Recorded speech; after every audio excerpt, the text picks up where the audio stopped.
Hey, what is that pose? Festivus pose. How you doing, buddy? Oh, I'm all right, buddy. I'm all right. We are at the end of our first season of I Makeshift Mondays. know. It's been a good haul, eh? That's pretty wild, man. You know, when we started talking about this in the summer, I had no idea what we were getting into, or what we were gonna do with it. Yeah, It was right. just like, let's just draw every 2 hour Tuesdays, Monday nights every for 2 hours, and then it got bigger, like kind of just having more guests, and it's pretty damn cool, man. Pretty damn No, it's cool. freaking awesome. And then and you think it's like 2 hours, but it's actually 3 hours by the time you're actually getting ready and doing Oh yeah. things and stuff like Oh that, and then chilling out afterwards, a little bit of conversation. Your So, camera got real blurry there, handsome. oh really? Oh, That's maybe my not fair. camera's Give the drunk. people what they want. That Maybe the beautiful camera got a face. little bit drunk here. Hold on a second. Here, Hello there, Sarah.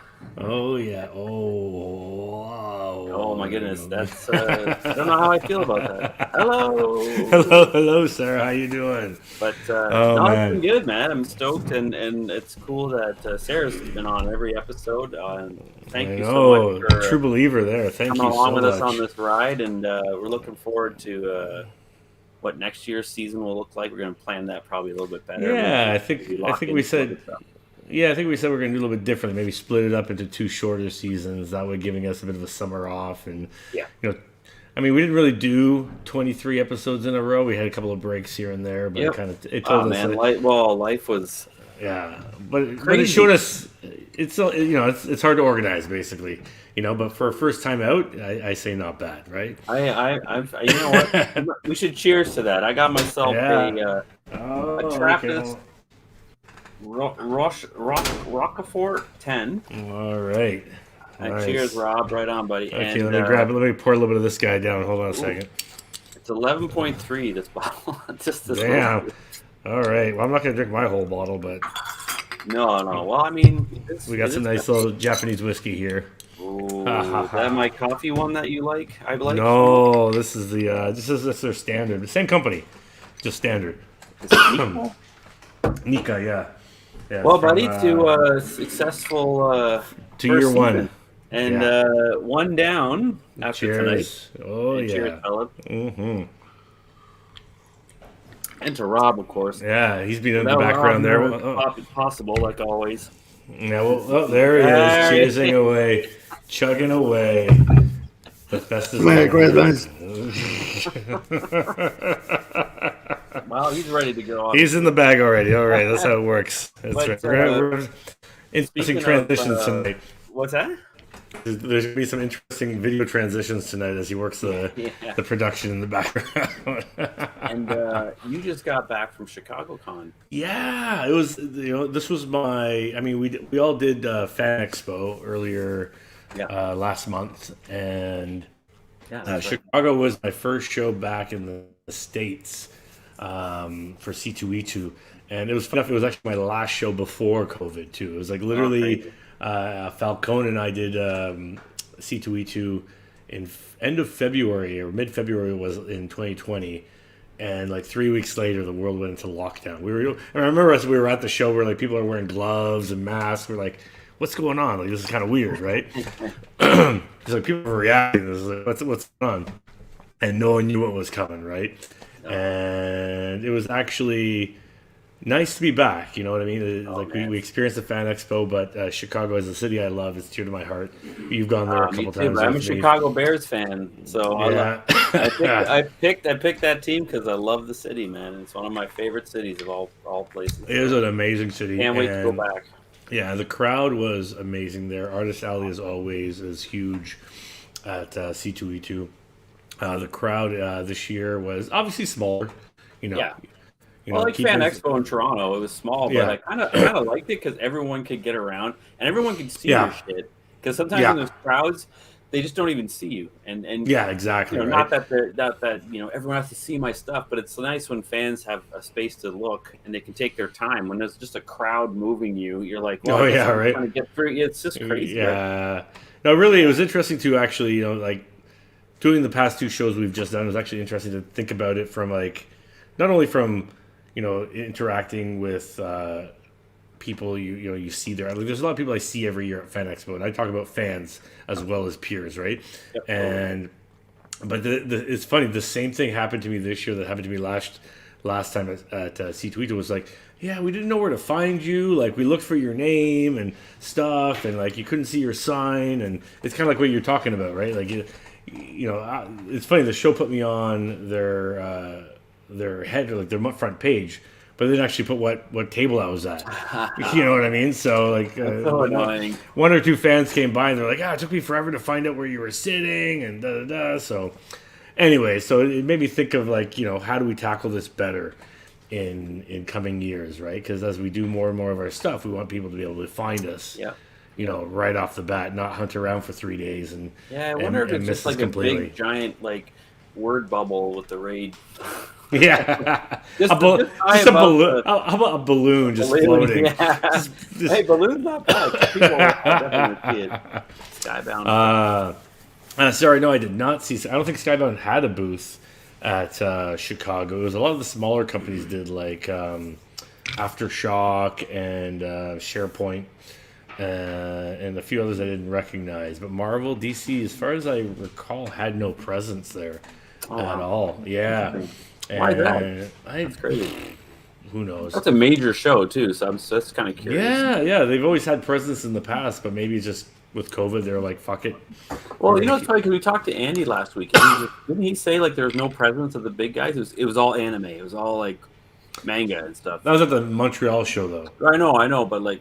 That's even weird too. There's no presence of the big comic. Yeah, but they've stopped doing the Canadian cross-border stuff over the years. Okay. But sometimes they'll send editors, but they won't really they won't really put up a booth. Huh. I'm curious. Yeah. Well, I mean, that's. But yeah, cool, it was great to be back. It made me excited for next year. And it makes me wonder, like, what shows do we strategically do next year? I think that's a very valid thing to consider because. We're kind of as a united front, and now we have product that we're trying to sell. Yeah, and we're all kind of involved in some way or another with either prints we've done for things or the books or whatever. Right? Yeah, and it's like, it was great, better, right? Yeah, I think it's important. So that's cool. And it was great. Like I brought copies of everybody's book down. Like I brought the Raid 4, I brought Forest Folk, I brought Raid 4. What? Sorry, Raid 3. I keep calling you guys printed it without me.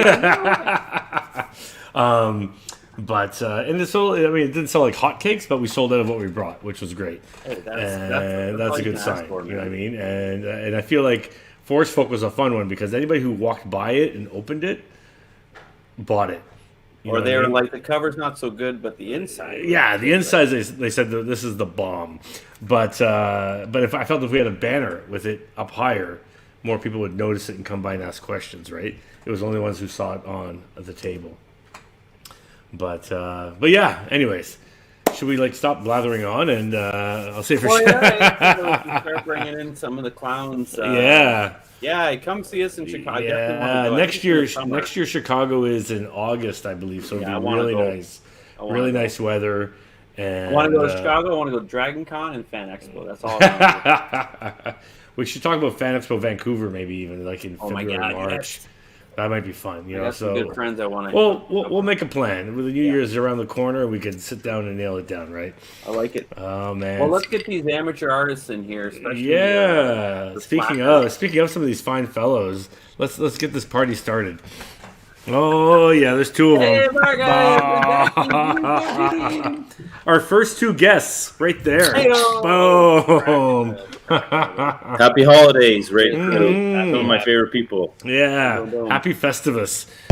That's Marcus right. With the Star Trek cup, respect. I love it, and the Star Trek shirt as well, man. I love it. And Rob, just fucking. And Rob, what's up? Cheers, buddy. Rob's going Happy holidays. Things. Hey. Rob is busting his butt with the deliveries of Force Folk, huh? I know. Oh man, I think as of this week we'll have shipped 300 of the orders. Nice. That's all miniature Robs. That's all. Yeah, miniature Robs going at it. It's all my family working together. Awesome. What's up, Mama Deadhead? I even though the shows I'm not on, I still watch them all back. Like, not if I'm not there that night, I'll watch them while I'm working the next day. Man. And I noticed Mama Deadhead has been like here for every single one of them. I feel. Oh, she's the best. Yeah. Super fan, super supporter. Super fan. A little super cheers support. to Mama Deadhead. How about that? Yeah, Mama Deadhead, our Cheers rider to Mama guy. Deadhead. There you Appreciate the go. support. Really appreciate Yes. the support. Has Super the most support. kilometers written in text in the comment section. Oh man. Oh, so what are you guys all doing? What's up? What are you guys doing here? Marcus, what's Marcus doing? He looks like he's working. Are you working? I am working. I can't stop working, to be honest with Can't stop, won't stop. you. Yeah. Can't stop because you just love it so much. It brings you so much joy, or you have to get a deadline down for the holidays. A little bit of column A. Both, I guess. A little column B. Yeah. I mean, really, if you think about it, you know, as a monthly artist, you know, you just kind of keep going no matter what. But Yeah. I kind of love it too. So I think last time we had you on, we couldn't even talk about what you were working on because it was a secret. But now we can actually tell people you're like working on Shang-Chi, yeah. right? Yeah. So that's pretty cool. Like last time it was like, Sick. Can you You share know. a screen at all? Oh, probably not for the stuff he's working on, maybe. Or I'll maybe- share something. I mean, Yeah. like I don't know how to share screen on this. Let me see. You have to be given permission, I believe, and then you can do it. Boosh. Oh, is there no permission? That's up to the boss man up there. I think he's allowed I to. stopped sharing my screen, so I don't know if that makes room for him. I don't know. You can share all the screens. Technology. That's right. Let's see. No. If you're on an iPad, you can't share. Yeah. And actually, like even Dax, I think last time when we had him on, he wasn't allowed to talk about his Marvel mini. Yeah. So like everybody's just has shit that's come out, you know. Yeah. Hey, by the way, beard's looking epic there, Mister Gordon. Yeah, it looks like you trimmed it up there or something. Well, yeah, Go, buddy. Yeah, no, I'm trying to go with the more. I've got like the scruffy head thing going on, so I'm trying to make this manicured out. But it's so funny now. Every time I come on one of these video chats, now I notice more and more gray, just kind of just going. That's what happens. Yeah. Look at this Like, guy. Like this I'm just all gray. One Oh, my stripe God. over here. Yeah, my favorite is when Facebook gives you those. Hey, remember this moment for 5 years ago Yeah. when you had no gray hair? Yeah. They don't put it that way, but that's what it should be. It should be what the caption is. Hey, Yeah, remember it should be when- what the caption is. Remember this time when you had no gray hairs whatsoever? And you were like way less body fat. And Yeah, and you were like well. trim and like you didn't And have thinner. H-rims and- yeah. Ah, yes. Let's make you feel ashamed of yourself a little bit. That's right. There you go. Oh, Facebook, we love you. I have no comment on that just yet. You still got your long hair, Marcus. Well, in the back. Yeah. I'm waiting for Marcus to bleach Party a in the blonde back. next. That's my man. Well, I mean, I did do that at one point. But No, I know you did. I don't I thought know. you- If, I I, thought you don't were know if that'll fly anymore. I thought you looked like a badass villain. I was like, yeah. So you Yeah, got you any could- work you you could can do a share, few- share, buddy? Hang on a second. Does this work? I was just watching season 4 of Vikings, catching up on my Vikings on Netflix. Oh, shit. How's that? Oh, that looks good, dude. Oh, that was awesome, man. Oh, Marcus, I don't know if you can handle this gig. Oh. Oh, wicked, man. Man, I can handle it. So interesting, Marcus, just looking at your work there, like, is the gray trees, is that the level they're staying when they go to the colorist? I'm giving them an idea. Like, just they can change it to whatever color or whatever they feel like You doing. can hold But that. that's, It would look I usually just kind of have it there just so that they can see what I was thinking. Yeah, but it won't be black. Like that, you don't want it black. You want it No. color held, basically. Yeah, or Yeah. they could keep it gray. Yeah, It should be that's fine. good. But yeah, color held is what I'm kind of indicating there. For them. Yeah. Yeah, that's awesome. That's probably all black. I just kind of, took out the opacity a little Oh, no, bit. for sure, yeah. What was I going to say? Do you interact a lot with your colorists on the book? Like, do you give them suggestions, or is it pretty much you trust them to do what they do best? So to I speak? have a couple notes, but Yeah. I think with Marvel right now, it's through the editors, so they Oh, give yeah? me a Oh, series okay. of things. But I'm not the greatest with color and knowing what would work better. Mhm. So I generally just, as long as it's good. fitting continuity, I guess. Yeah. My notes aren't as strong as Ramon's notes because. Oh no, I don't. I rarely have notes. Like No, I know, but you have much better understanding of color theory than I do. Yeah. It's one of those kind of things that I've never been able to really comprehend. Yeah. I'm the I same. mean, yeah, it's one of the. I mean, I've been pretty lucky on the Stillwater series. Mike Spicer is the colorist, and I barely give any issue. Like the first few, it was us like kind of figuring it out, trying to figure out the voice or the look of the series. But once he nailed it, which I always say was around issue like I think 2, 3, the guys were kind of feeling it out. And after that, I was just like, you just go, you do it, you're killing it. This is awesome, right?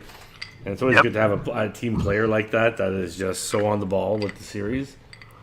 I think also early on in any kind of relationship, as it were, you are kind of just trying to slowly figure what each person has the ability to do and what you guys like and everything. For sure, yeah. Because you're always like trying to, especially if it's the first time you work with somebody, right? Like you've never had them color you, whatever. And obviously, when you draw something, you might have a particular look for the first time and all that kind of stuff, right? So, Ramon, one thing I didn't do was post on my socials about this show. Neither did I. I got back from Chicago and I was just burnt. Where's the photo of this event? Because I want to. What's the what? Where's the photo of this event so I can post it? Well, I'm not going to go look for that now, buddy.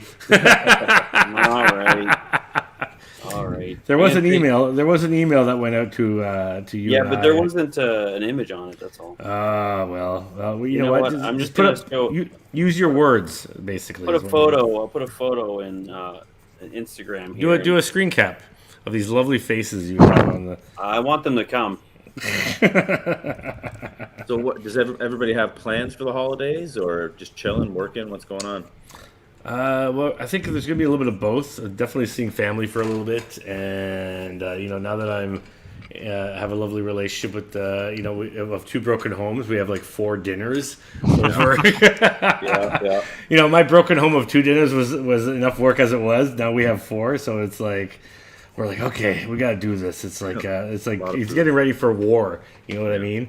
But it's all awesome, right? And but definitely squeezing in some work. Some clients came in with some last minute requests, and it was a very good cha-ching, if you will. And we couldn't say no. So they'll definitely help pay for a few of those Christmas gifts, if you will. Sorry, Ramon, did you, as you all know, I was a failure for the raid party. Did you happen to get anything, or did you get a Christmas gift or no? I did, yes. Thanks to Rob and all he organized. That was Rob set that up super awesome. That was my favorite text ever. Even though it made me sad that you couldn't show up. I was like, oh my god, I felt like such an idiot for one, and I was heartbroken at the same time. And I know if Vedder is giving me curt one-liners and there's no heart behind it, he's pissed. And he was mad, and I knew I devastated him. Rob was the only reason I didn't leap off a bridge was because Rob sent a heart. It was just so funny because it was just like, oh my god, guys, I'm 2 bourbons in and eating Chinese food. We're just I literally was sitting at my friend's dinner table and I'm like, oh my god, it's right now. What's up, Anthony? Hey, buddy, how you doing? How you doing? Hey, Anthony. Welcome back to the country. Yeah, you too. Well, thank you. No, yeah, it's Chicago. We missed you in Chicago. I know. Anthony. I was going to say Anthony for many years has been my partner in crime in Chicago. So it wasn't the same. Since every year since 2013. 2013 was the first year. I mean, you've been doing the show longer, but I've been doing it since they first started. I've been doing it. So and it was cool because it was the last show I did. Pandemic hit, and it was the first show I did again. So it was really cool. But yeah, it wasn't the same without you, buddy. No, but Dorland picked up the drinking slack. We kept it real. He's not afraid to drink that. No, that guy was awesome. We had a great time together. We had some really interesting events that happened that we can't talk about publicly. But I think Marcus heard some of the stories earlier today. As a guy that has his own stories at cons, yeah. and you're just like, how do these things happen? Like, what's going on? So, Very good. Well, looking forward to hearing that later. Yeah. You know.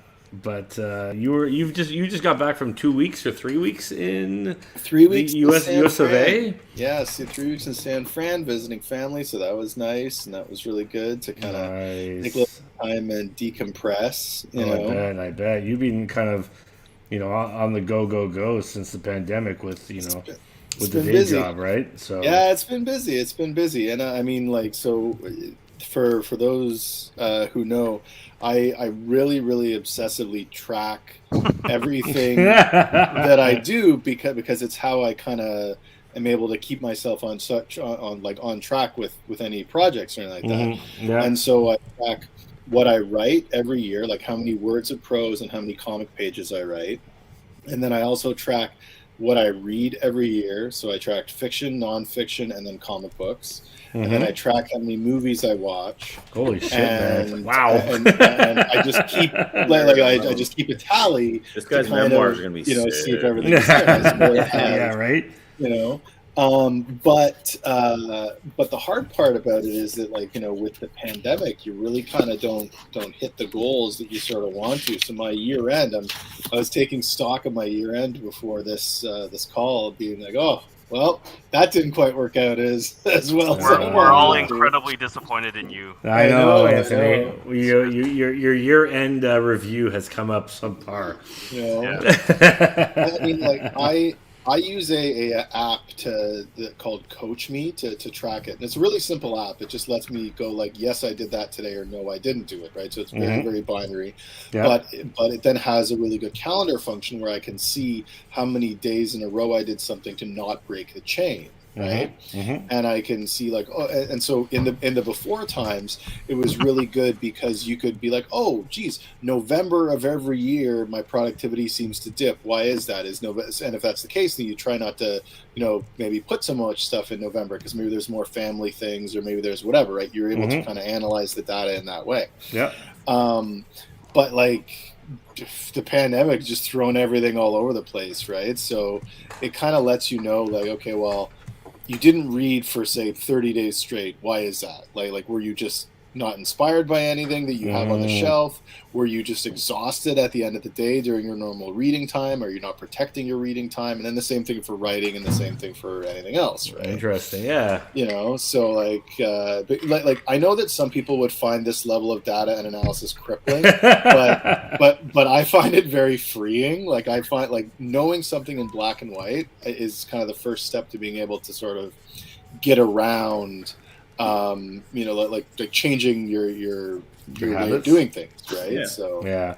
Well, what is, now that you've done your review, what are you looking to implement in the new year to kind of overcome these shortcomings? Yeah, like I think that like some of it will be that my most productive times really are the morning, which is when I kind of have the day job.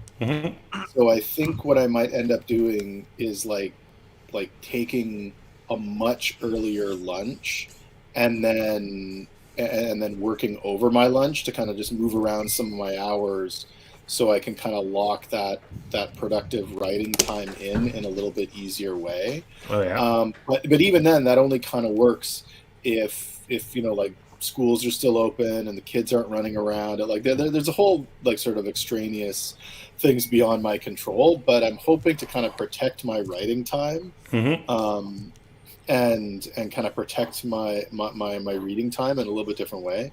Yeah. I also do track like some of the things that like I do that kind of aren't related to it. And this has to do with that other book that I'm working on, like Do the Thing. Yeah. In that I've come to the sort of sad realization that, if you want to create, you can't consume. And that's not at all. It's that you can't consume more than you're creating, right? Like if you're drawing comic books, you can't read comic books more hours each day than you're drawing them. Right? Oh no, it just doesn't work that way, right? It's sad, but I haven't read a comic book. I mean, like, I have trades I buy, but like I haven't read an ongoing or monthly book in probably a decade or more. Like I buy a trade, it sits on my shelf for about 6 to 8 months before I get to it, and it's usually like 1 or 2 trades a year, maybe. The time I excel is when we do the retreats, and I can bring like 3 or 4 of the trades with me, and I dive in there. Because I do think that it's important for us as creatives to still have an understanding of what's going on in the market and having for sure.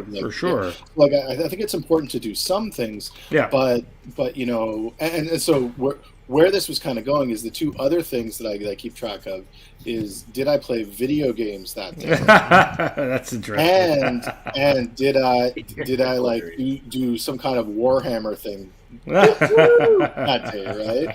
And if like those days have like more check boxes on them than the reading or writing, then you have to kind of reassess. Okay, well, wait a minute. Maybe Eric should do this. Right? I'm wondering about that.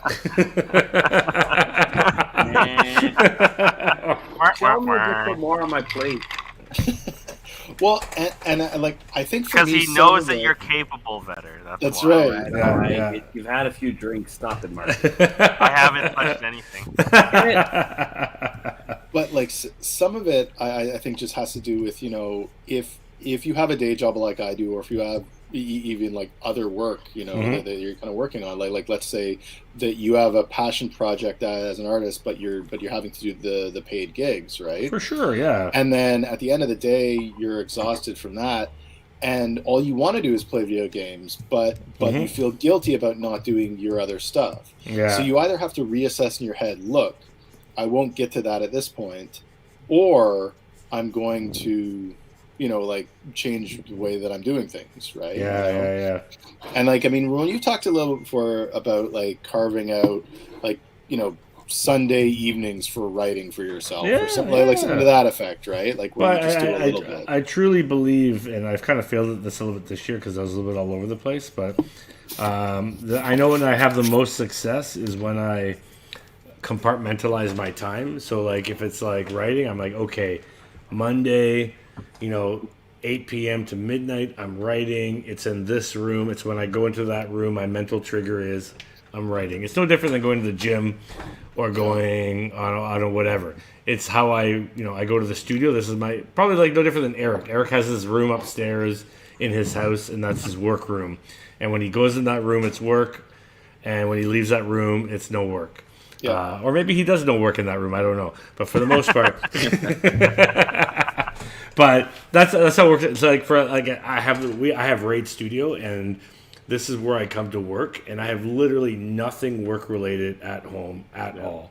And maybe one day I'd like to create a studio like Marcus has at home again. But I think should that day come when I create that studio, it will be for non-work related creativity. Yeah. So it'll be something like I go to this room to work on my own projects or paint or whatever, and I leave the corporate work behind at the Raid desk. You know what I mean?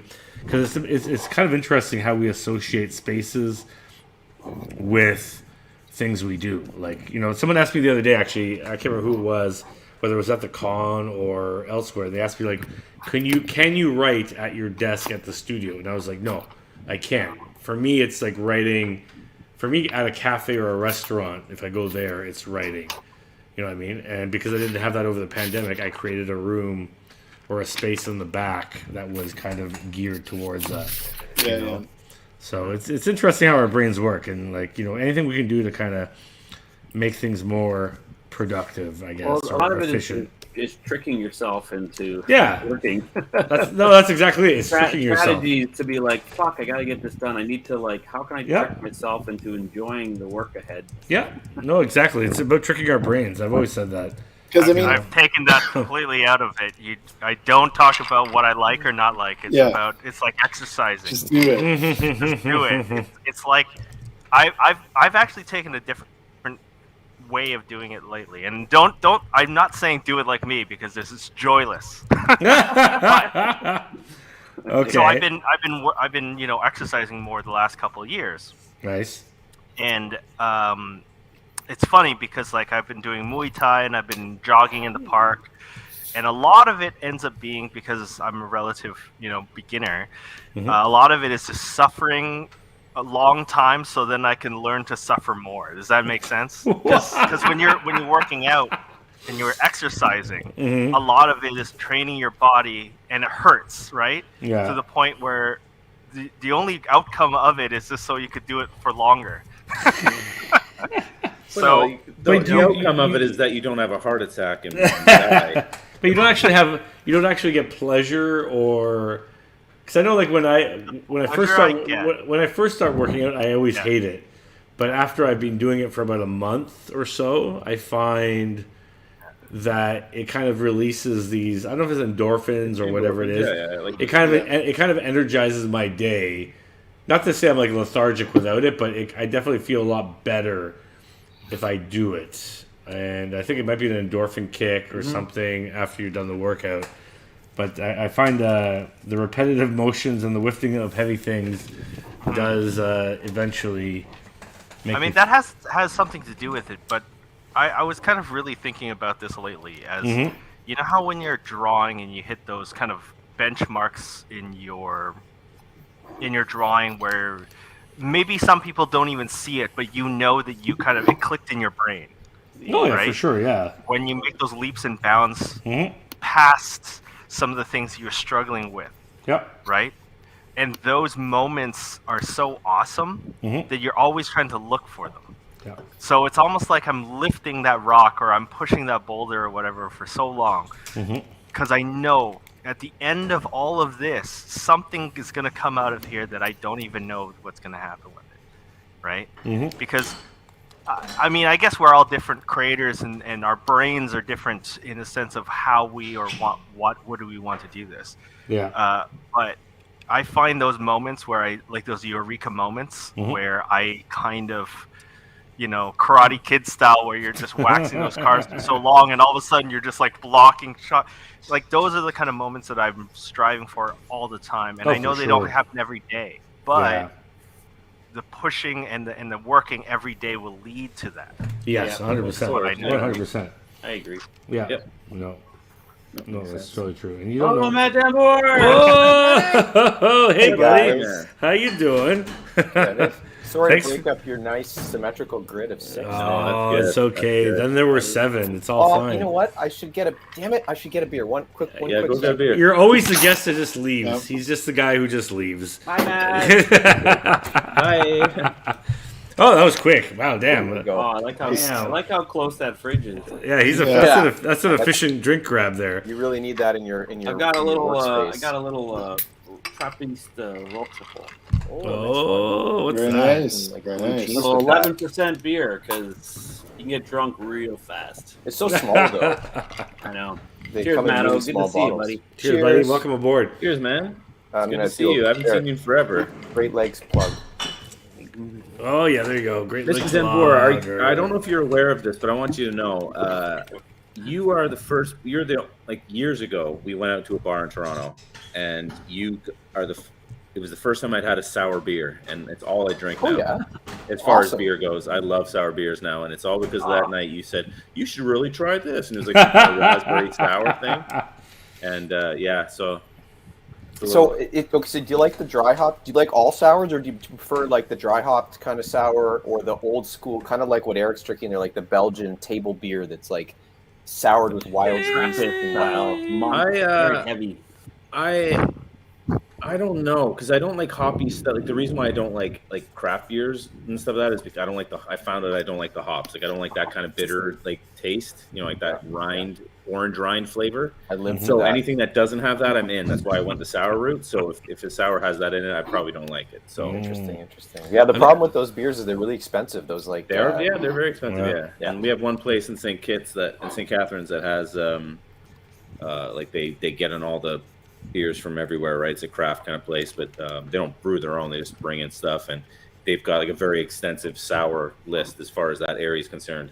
And there's about 15 or so sours, and they have some on tap and stuff. So it's actually really cool. You get to kind of sample all this stuff. And I've spent many a summer evening on that patio. It's dangerous now with all the bottle shops everywhere. Matt spent some time in St. Sizzle. Saint. Oh yeah. Saint Sizzle. I There lived. you go. I lived behind the No Frills, I think. Nice. And there was a movie theater. I went to see Just a box. Cardboard really? box. Cardboard box. was, Oh, snap. Oh, look who it is. Hey, ho. How you doing? All right. Oh, man, look at that hair. Someone's looking fresh. So That's what's odd. Damn, I love Not that. very fresh. You just Not get that, warm. not very fresh. That's giving me Sweet Chappie vibes. That hairstyle. Sweet chap. Happy- Movie Chappie? Yeah, that was the lead singer of the band, wasn't Yeah, she? yeah. That girl, whatever. I thought she was awesome in that movie. Oh, she was great. Yolandi. Yolandi, yes. Oh, there you go. Yeah. What- Yolandi Visser. I love that band, by the way. They're fucking awesome. And The Antwoord? What's the band again? The Antwoord. Stanford. Oh, Diane Warp. It's That's right, or the- Antwerp. it means, Yeah. It means the answer in Afrikaans. No, I thought it was like when Bart, in the Simpsons, like die Bart die. D, Bart, D. My daughter's watching. Oh, there you Thanks, go. Rob. Well done. Nice. There you go. That's fantastic. Oh, snap. How you doing, Danielle? All right. How are you Yeah? doing? Is everybody here in Canada but me? Pretty much, Yeah. yes. Different parts of Canada, but you are the first U.S. agent that has shown up and is joining the fray, if you will. I see actually one of our other former guests in the comments, Becca, but Yeah, I saw her say hi. she said hi, but she's not showing up inside here. I don't know if she's like, you know, Becca. keeping it chill or what's the story. Oh, man. So what you been up to, Danielle? How's things going? It's taking too long on every page that I make for this. Backgrounds, man. How do you guys do it? I just trace photos. That's what I do. Yeah.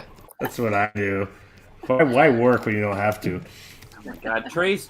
Just Tracing. Why just even trace? Just put the photograph in, put a blur on it or something. You're fine. Yeah, for that video It's I was working on, I just took apart an old tape deck and I took photographs of the interior and then I just fucked with them in Photoshop, and so it minimized the drawing. Yeah, I remember teachers of mine in college were like, "We don't care what the process is, as long as the final product works." That's That true, right? sounds like a lot of work, though, Matt. As long as it looks good, it don't matter. For me, it was less work because I find drawing so difficult. Yeah. I'm not, I think I came in on a conversation about daily practice, and that's Yeah. that describes me 0%. I get in there once in a while, but like I just remember being in school and being in life drawing class all the time, and what that does for your actual skill level. Oh, for sure. Just how like limber you are and what you. Oh can yeah. do. Oh yeah. It's also like a rude awakening in how shitty you are. Very rude. I am Immediately, terrified you're of like, going "God, I back to can't like, draw my- worse shit." Yeah. We have a new guy in the studio. His name is Aaron. He used to run life drawing classes in another studio, so I'm really hoping we get some life drawing classes in studio here. You need a 'cause model. It's God knows we all need. I don't think I've life drawn in probably 20 years or 15 Yeah, I years. know, it would be a nightmare. It's very sad. Oh, and hi, Danish. Hey, Danish. Donish is like the mysterious What's up, man in guys? black there. What's going on? Yeah, I yeah. don't know. Floating head. Yeah, I turned my light off by mistake, and then I liked it. I liked it. Cool. You're like Max Headroom here or something. What's going on? Yeah. You guys Wires so hangs down. everyone can just meet each other. Matt, Danielle, Danish, all you guys. Hey. everybody. Yeah. Artists Hey. from around the world. They've all been on different shows and never together. Never together except now. Now. I've never met Matt or Danielle. Hi, guys. Hello. Hey, Dinesh. Hello. I do know I've known Dax. Matt and- for quite. I have known Matt. No, I know Dax the longest, and then Matt was that. Then Matt. I've known Matt since '99. It's not a competition, Something Eric. like that. Yeah. Yeah, no. Well, that makes Yeah, Dax. Eric. That makes Dax No. the coolest. Obviously. Makes me I don't do wanna that. say That's what it, it makes but- me. Makes me It's only do one of the things that makes Dax. Yeah. I think I've technically known Danielle longer than Eric. Probably that is correct. I've known Danielle since probably Like 2004. Sister comic to Butternut Squash right. and brother comic to Girls with Slingshots. Yeah, I always, man. Yeah. I've always recalled Danielle's. I think it was might have been your last visit to Toronto. I'm not sure. Oh no, maybe your second last, because it was the time your muffler fell off your car. And you got pulled. I remember you got pulled over by the cops in Toronto because your car was so fucking loud. And I remember actually passing you in the Uber, going, "Oh look, there's Danielle getting pulled over by the cops." My muffler that day. Yeah, I remember that. We had to like jury rig your muffler. I had to crawl under there and kind of strap it together to make it like sound fine so you could cross the border back into the U.S. That was great. Oh, so many memories. Really they do a lot. Oh, they do a lot, yeah. Without one, she sounded like some dragster when on the fucking Spadina. It's like, and it's like, if I recall, it was a station wagon, wasn't it? Yeah, you're right. Yeah, so it's like this station wagon that sounds like a warship going down Spadina Avenue. Oh man! It was pretty big. Oh, that was crazy. I missed that. Did it have the sweet wood paneling on the side? I wish it didn't have hood pins though, because some mechanic I brought it to, I had some problem with getting the hood down. They're like, "We'll just put hood pins in it." Oh, that'd be awesome. That makes it pretty badass, actually. I don't know what those are. Hey, Danesh, what are you working on? You working on that crazy illustration still? Yeah, Can you show that to everybody? Because that shit's bananas, man. I want to see where you're at. Oh, you're working on it right now?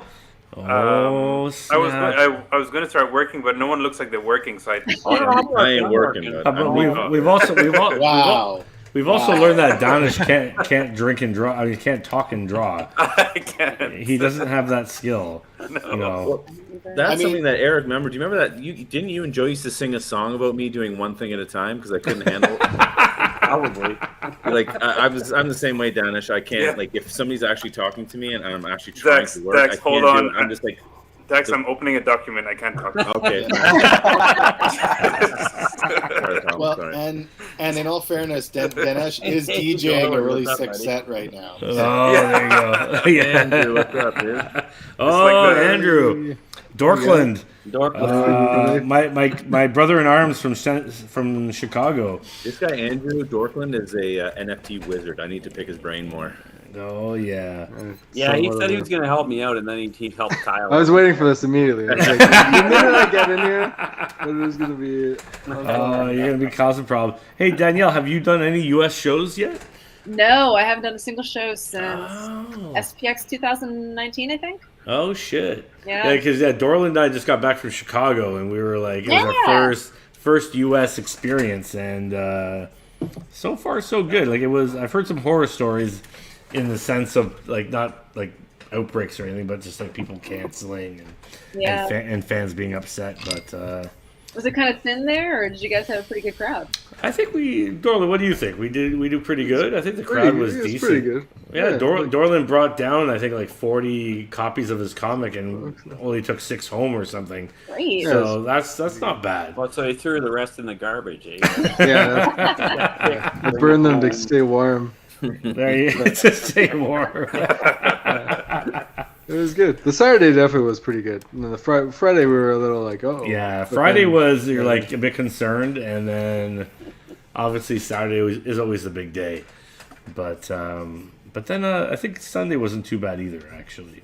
You planning to go anywhere, Danielle? Not yet. I mean, SPX is the closest one. Honestly, a lot of my friends and I have been kind of like, is this a cool out to just like stop doing conventions? They just keep getting longer, and I'm like, I want to do the 2-day shows like TCAF and SPX, but man, I don't have much interest in the other ones. Yeah, it's funny like because 4 or 5 days. Yeah, I mean, you could always do like just 2 of the 4 to 5 days.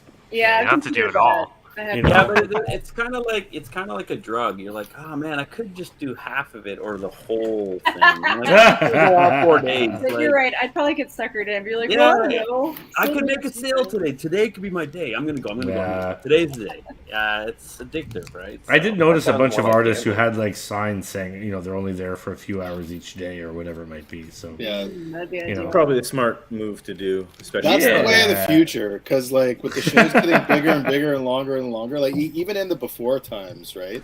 Yeah. You can't be starting at 9 a.m. and finishing at 7 p.m. 5 days in a row. That's nonsense. Yeah. Even the Fan Expo shows, they like push them till 9 p.m. You're like, what are you, crazy? We don't need that. Oh, it's just ridiculous.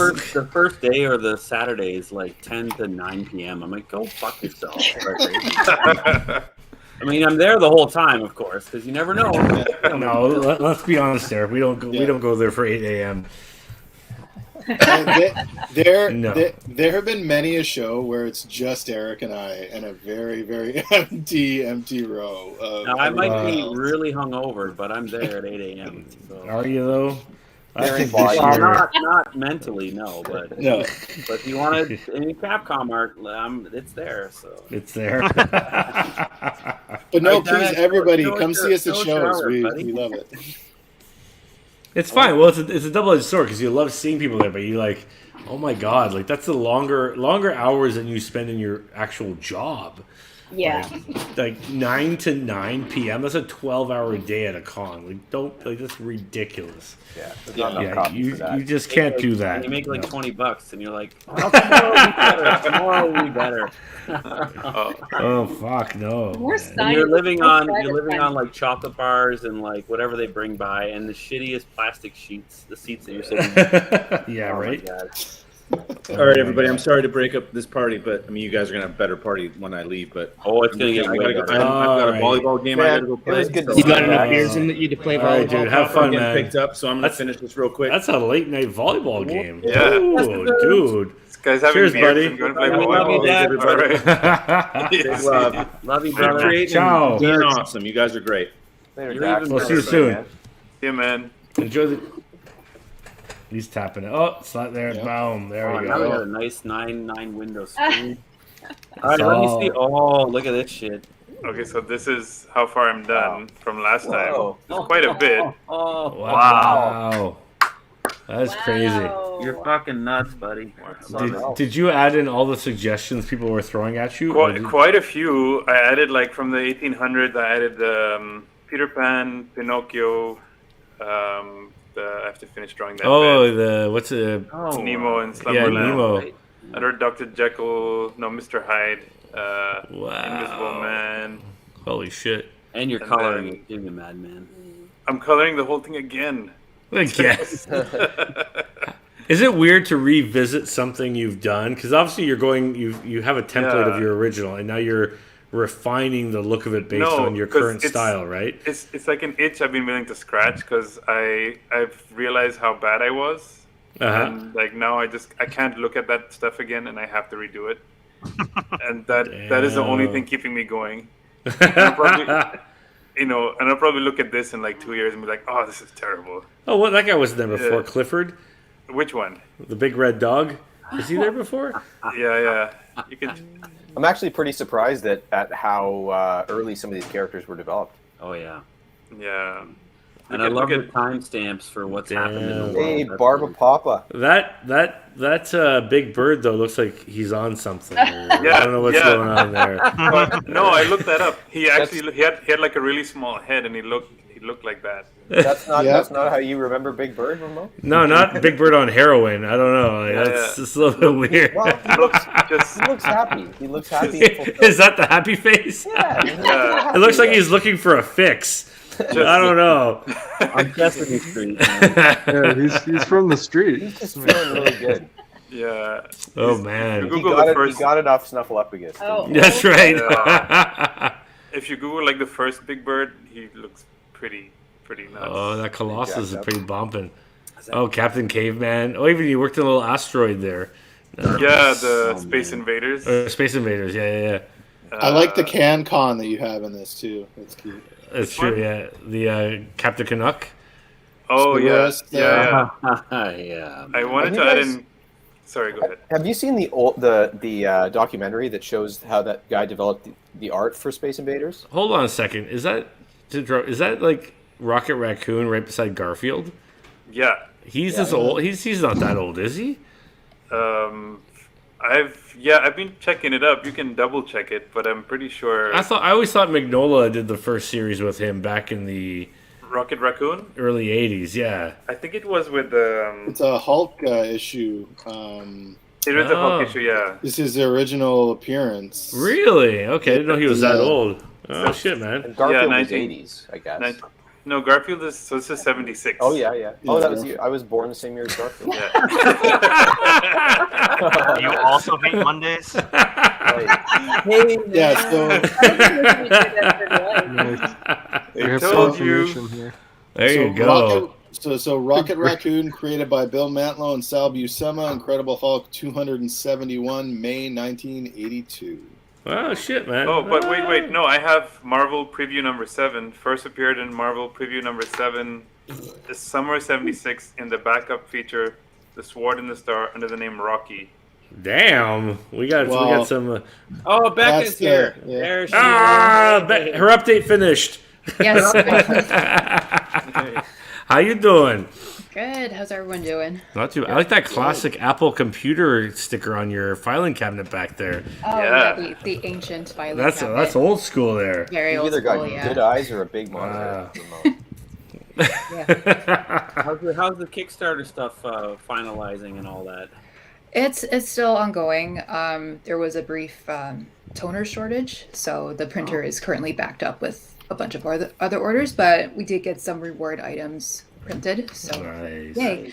I feel like. Sorry, go ahead. Well, I was gonna say I feel like the whole world is in shortage mode right now. Yeah, like this weekend, my mom and I were looking for Rice Krispies, like the holiday ones, but they're out everywhere. They're holiday ones? There are holiday Rice Krispies? Like the red and green ones. I saw those in Shoppers Drug Mart. Really? Uh-oh. She's like, where? What location? So we went to how many different stores in Kitchener? Like 4 or 5 different ones, and there was like only store-bought brand, but it was better than nothing. But you will survive Christmas. Yes, we will survive. Wow. Christmas will. Yeah. It's like some Christmas, like Christmas. What do you call it? Movie where like no, Christmas will survive. It's okay. We will make it. It's all good. Yeah. Nice. What's next on your plate, Becca, for like after the Kickstarter? Is it more of the same or something else? It's like more of the same and something else. So more comics will be coming, but different from Gehenna, and a new series perhaps. Yeah, working on that. Oh shit! Nice. Yeah. Sam Noir's working on some lettering for that one. Sam Noir is working on everything at all times. Yeah, right. Wow. He's got like 50 Kickstarters that he's backing or part of or promoting. Oh my god, that guy's a monster. Like that. And he's awesome. I fucking love that guy. No, he's awesome. He kicked our ass a little bit into like how to do things right for Kickstarter. No, we needed him, man. Seriously, it's awesome. No, he's taking a nice little break, and he just had some nice surgery, which is successful apparently. Oh, good. Okay, good. Yeah, that's good. Which is good, yeah. So that's good on the horizon there. Apparently doing better than expected, which is that's even better. Okay, that's awesome. Sweet. On the eyes, right? Yeah, on the eyes. Fucking eyes, right? Yeah, fucking eyes. Yeah, it sounded intense the way he was describing it, but yeah, happy to hear that it's anything to shoot lasers into your eyes is always intense. I've always been apprehensive about eye surgery. It's an experience. Have you thought you've had it, Becca? No. No. Yeah, I've you had it. Oh shit. A couple different surgeries. So the first one was the LASIK. I used to wear glasses, and then the second one was there was some holes in my retina or something, so they shot lasers to create scar tissue or something. I got that too. Yeah, Marcus. And the best description was the doctor said, "Don't worry, it doesn't hurt. It just feels like somebody is snapping rubber bands on your eyes." I do that all the time. Oh, wait, did you have some done there? Oh my god. Anthony? Yeah. Oh, I didn't know that. Yeah. Like because like what happens is if your eyes like they can stretch and they get holes and they becomes weak, so they like cauterize the holes with like a laser. Yeah. Did it feel like anything for you, Becca? Yeah, a little bit, but I mean, it wasn't as bad as I imagined it would be. It was very quick, and then it was just I didn't even notice anything happened. Pardon? Maybe I didn't even notice anything happened in mine. Yeah. Anyway, did they? So did they have to lift up? No. The little flap? No, not at all. They just basically, you just like don't close your eyes and you. So you guys you were all nearsighted? Yeah. No, it has nothing to. I don't think it has anything to do with nearsightedness or not. It's just, it does. Again, I look because I can't see close up. Yeah, because I can't see things that are like my daughter holds something up to me and I'm like try to like get it within like a longer distance to see it.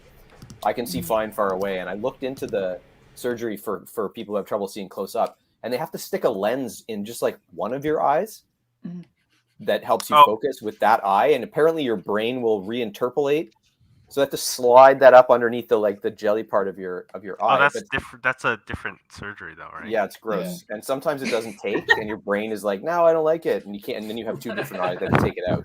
So I was like, maybe not. I'll go with the glasses. I think. No, that's that's like the vision correction thing. Oh yeah, no, that's because I know that for distance vision, if you have bad distance vision, you can get LASIK, and it's super easy, and there's no lens involved. That's not necessarily true either. Yeah. No, because I can't see far, but because my right eye is so bad, like -14, right?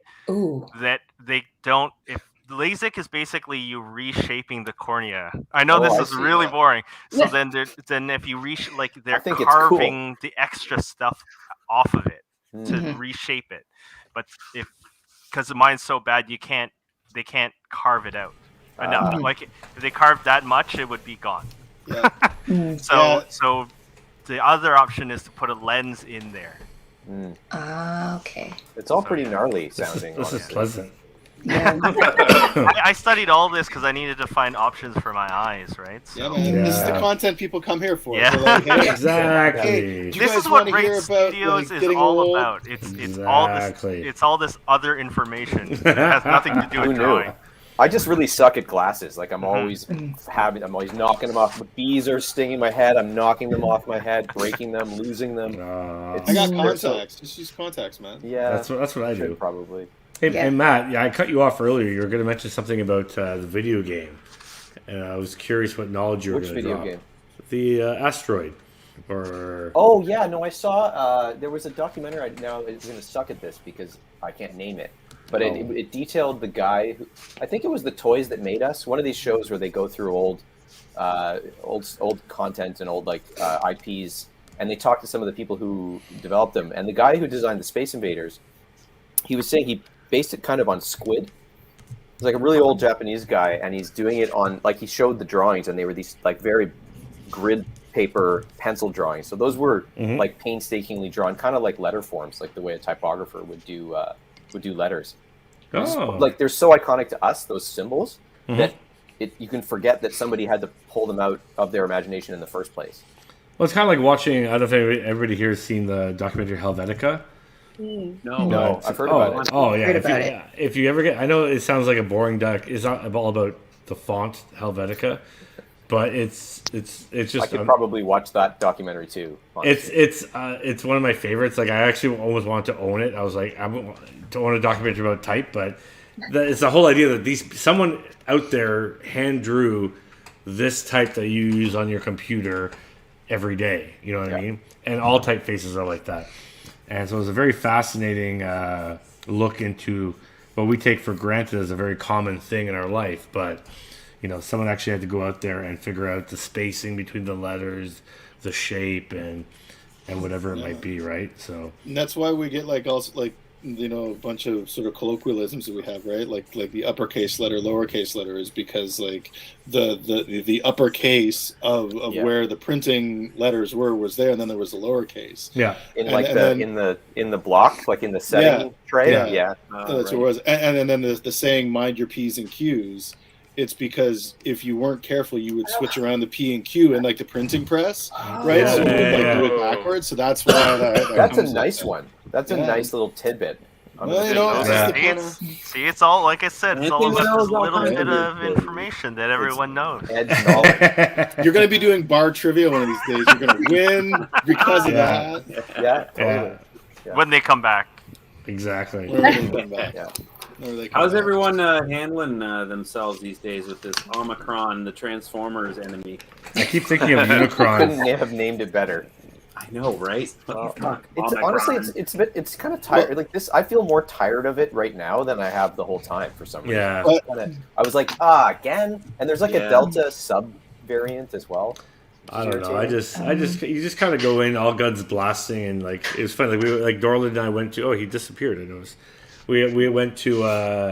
We're in Chicago. In Chicago, the bars and restaurants are not required to check for vaccination. like you're supposed to be, but the bar it's up to the bar and the restaurant of their own volition to check. So like we went to about 6 maybe establishments over the course of our 3 days there, restaurants and bars, and no one at all checked anything at the door aside from age verification. So did you feel pretty weird? Like, because I've been to one crowded bar since this whole thing started, and it was recent. I went to meet a friend who's a little less cautious, and I walked in and there was only like sitting at the bar space, and it was packed. And I was just like, it was kind of overwhelming, actually. Well, it's funny because like I've been to packed bars in Toronto, but because I know they check the vaccine at the door, I have a little bit more, I guess, a sense of security about the situation. But I remember like one of the establishments we walked into in Chicago, like the restaurants were fine because you're at tables, you're spaced out, whatever it might be. But one of the bars we walked into after like a long dark hallway, we're going into this bar. And like we opened the door and we're like, oh, so this is where you get COVID, because like it was just like jam packed. Like welcome to the super spreader event. It was kind of ludicrous because like you're in there and like the 4 bartenders are wearing masks, but you're like, why? Because like you're like, you know what I mean? The place was so fucking packed, it was ridiculous. Have you all heard anything about like? So I've been hearing, apparently. So my wife is a scientist, so she's definitely telling me it's too early to tell. Don't count on this. But I've been hearing that potentially Omicron is less like that's less severe. That's what I heard in the news when I was in the States. Yeah. So hopefully it outcompetes Delta and then just isn't as Well, the hard part with it though is that it's more contagious. So statistically, it ends up being more deaths. You'll have more people because more people get it, and it still means that more people will get really sick because even if it's just the way that it kind of goes, right? That's exhausting. You know, it is. But Vedder, they didn't make up the name out of nowhere, right? Like Greek name, right? Yeah, it's a Greek alphabet. Yeah, it's a Greek letter. They skipped a couple letters too. Well, no. They have all of the variants occur. It's just that if a variant isn't severe enough or they don't care about it, they don't announce it in the same way, right? I thought they only gave the Greek names to the ones that they actually that rose to the level of being a variant of concern. No. It's just they just talk about it, right? So they've run out of letters really fast. So like they're having all the other letters. They just don't need to. They'll just choose a new alphabet afterwards. It's fine. That'd be cool. You can go through all the alphabets. Yeah, we'll go to the Russian alphabet next or something or whatever. We'll go to Wingdings, right? Wingdings. It's the megaphone variant and the fakes. Oh. Super guys, awesome. I'm probably going to bail. But it was nice to see each and every one of you and to meet those of you that I have not met previously. Well, likewise. Have a nice holiday season and a good rest of your night. You too, buddy. Thanks for dropping by, and a very happy holiday to you, buddy. Ciao. Thanks for having me. We'll talk soon. Take care. Yes, please. See you, brother. How many of the folks in here are, including Matt, are raid people? I don't know who's in this office building anymore. I think. Kyle just showed up. I think everybody here except Becca. What's up, man? But Becca's known us forever. She's dropped by the studio, worked with a lot of us over the years. You know, in various capacities. Like back when you guys were at College Street. Yeah. I first met. I can't remember if you didn't intern, but I can't remember how we connected with you offhand. It was through Andy B. or Andy Belanger. Oh, was it through Andy B? And then through him, I worked with Ian a lot, so he and I would go back and forth. Like he would color something, but then he would pass me on the flats. So because I remember I got you to flat a lot of work back in the day. Yeah. Nice. Yeah, it's just this. That's one thing I have to tell about Toronto. It has a really great comics community. You know, just like everybody knows everybody and. You know, we all have the family drama. You have a great guy. It's Kyle J. Smith. Kyle J. Smith. Hey guys. Hey buddy. Hey buddy. How's it going? Cheers. How you doing? Cheers. What's Kyle up to right now? Snap. There you go. Chilling. I got the apartment to myself tonight, so I'm just chilling. Oh, awesome. Are you cleaning? Dude, I did the big clean yesterday. It's immaculate. I always digger dog. I always find it hilarious as like every time the lady leaves, you just do a big clean. Oh, absolutely. Because it's the only time I can clean. I have like a little kid running around here now. Like nothing stays clean. Nothing's sacred. Yeah. Have you raised all your stuff like the shelves higher than they can reach now? Yeah, mostly. And there's like little rubber ends on every like corner of the table, and that's all. No, that's for you when you get home after drinking, though. That's 100%. We'll make sure. All right, I gotta say goodnight to you guys. All right, dude. Good seeing you, buddy. Yep. So everybody's brother. Happy holidays, everyone. Happy holidays. We'll see you soon. Bye. Ciao. Uppercase. What Volk FYI? I don't even know what's going on there. Is that the Russian alphabet? I don't know. There we go. Oh, there we go. Oh. There we go. Oh. He's like, it's like Where's Waldo, because his head is just kind of like blended in the background. But if you look, you can. Oh, he's so calm. Yeah, she just got a haircut, so. Oh, what kind of dog? What is she? She's a Labradoodle. Oh, Labradoodle. Nice. I want to get a doodle something because of my allergies. Yep. Yep. So does that mean it's a mix of a Labrador and a poodle? Yep. It looks more Labrador than poodle. Yeah, she got more of the lab in her, so her hair, when it's fully grown, she looks more like a Muppet or a Wookiee. Oh, awesome. Yeah, it was getting... And also she sheds this one, so... Oh. Yeah. Do they have, like, Dashin doodles? That should exist. I've seen, like, birdie doodles. That's what I want. I want, like, a tiny doodle. Yeah. I mean, might have one. Keep your mouth shut there, Marcus. Come on, this is a family show. I haven't heard a word out of Marcus. Laughing in the corner. I'm actually playing Civilization right now while we're doing this. Oh yeah. Is there a new one? Well, I don't know. This is the newest one, 6. Oh, it's I haven't played like that game in I like so those long. games. I played So a lot what- of Eden City too. What is Civilization? Is that like Sim City where you like build civilization? More of like a strategy, like Risk. Oh yeah, that's what I want right there. Civ is like, Yeah. I'd say Civilization is like, it is a bit like SimCity, but it's kind of mixed with like Warcraft, but you don't fight as fast. Like you build up your civilization, and then the goal of the game is different for, whatever you want. But the main ones is like culture victory, domination victory, science victory, or whatever. And you basically gotta do one of those things before the other players that you're playing against is. So it's like, feels like a board game a little bit. Are you playing online? Is it like this is like... You can play online, but I'm just kind of playing... Even though most people say you can't play casually because it's really hard to kind of know what to do, because you gotta... I don't know, you gotta basically kind of like get your civilization to advance faster than the rest in one part of it more than the other or something. For example, one of the science victories is if you can... launch a rocket to space, get your civilization to the point where it can launch a rocket to space, and then build a colony on Mars, and then you win the science part of it, or whatever, right?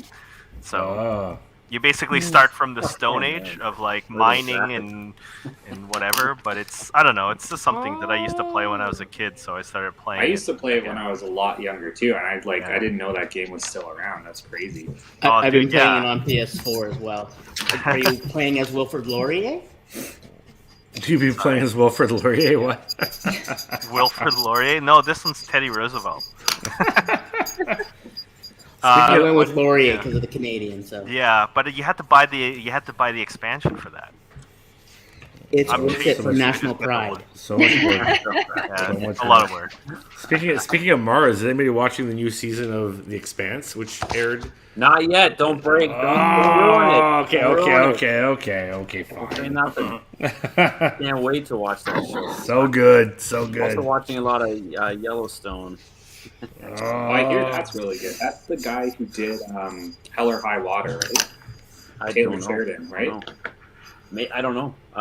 It's very it's like mob, but like cowboys. Mob. Yeah, it's cowboys. It's a very high drama, and it's like gangster shit. But cowboys. Yeah, I want to watch that. I've been meaning to check that out. It's pretty entertaining for sure. Has anyone else gone through You? What? Not yet. On Netflix, You? No. Crazy. Yeah, I've seen it. Is that good? I really didn't like. This is the first time I really hated the protagonist, and I was like, I'm not watching this show again. Isn't that like a mystery teen sort of thing? No. No, it's like stalker guy who kind of becomes a hero, but is a hero you don't want to win, like Dexter. Yeah. Oh, it's like an autobiography. Yeah. That looks like garbage. Yeah, and sometimes it is. Sometimes it is, but I don't know. So you It's continue weird. on. There's interesting aspects to it, but it's not like a great series, but definitely it's different, which is kind of refreshing. But yeah. I got hooked in the I'll third definitely check out Yellowstone for sure. Check out Yellowstone. It's entertaining, and it's total garbage, but also totally entertaining. So, I'm still looking for something. Oh shit! Oh boy, another one. Hello, everyone. Happy